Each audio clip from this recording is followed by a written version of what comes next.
Some phrases should come with a warning label, and this one definitely deserves it. On the surface, it doesn't sound rude or offensive. It's not about her appearance, her age, or anything obvious. But despite its simplicity, this phrase can instantly create tension, frustration, and sometimes even resentment in a conversation with a woman. What's worse is the fact that it's not even something you say intentionally to hurt someone. Now, don't beat yourself up if you've said it before. Almost everyone has slipped up with this one at some point. But once you understand why it's such a problem, your future self will thank you.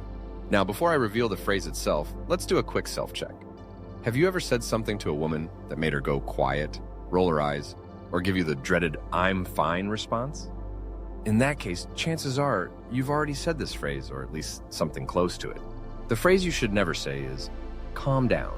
Yep, two simple words, but they carry a world of meaning. When you tell someone to calm down, what you're actually saying is that their emotions are invalid, that they're overreacting, or that they're being irrational. Now, think about the last time you were upset. How would you feel if someone dismissed your emotions by telling you to calm down? It's frustrating, right? It's like pouring water on a grease fire. It doesn't work, and it usually makes things worse. And here's another thing to note. Most women aren't angry for no reason. Sure, from the outside, it might seem like it, but emotions don't exist in a vacuum.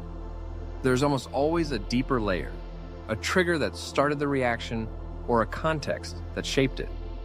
When you brush it all off with a quick calm down, you're essentially throwing that context out the window. Instead of blurting out those two infamous words, try something different, something that shows you're engaged and that you care. You don't need a perfect script for this. Something as simple as, "Can you tell me more about why this is upsetting you?" can work wonders. Notice the difference? That sentence acknowledges her feelings. I get it. In the middle of an argument, when emotions are running high, pausing to think of a better response can feel impossible. But those few extra seconds you take to choose your words carefully can completely change the outcome.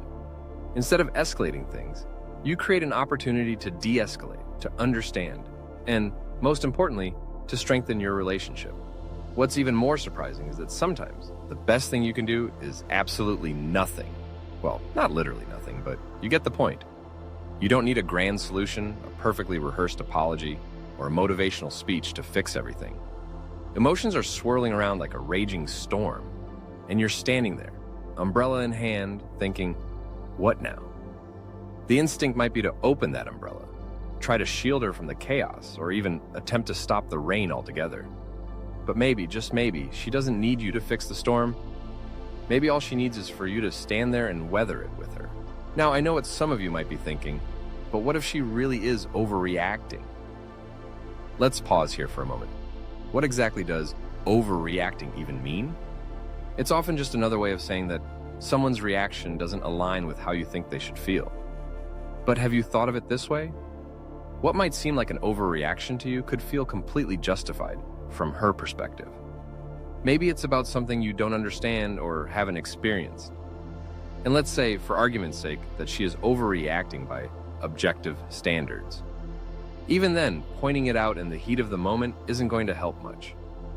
Now, suppose you've already said the dreaded words. The moment hangs in the air, and you know it's too late to take them back. What now? The first step is to acknowledge it. Own up to your mistake and be sincere about it. You could say something like, "You know what, that wasn't the right thing to say. I'm sorry." Don't try to sugarcoat it or explain it away. This isn't the time for excuses or justifications.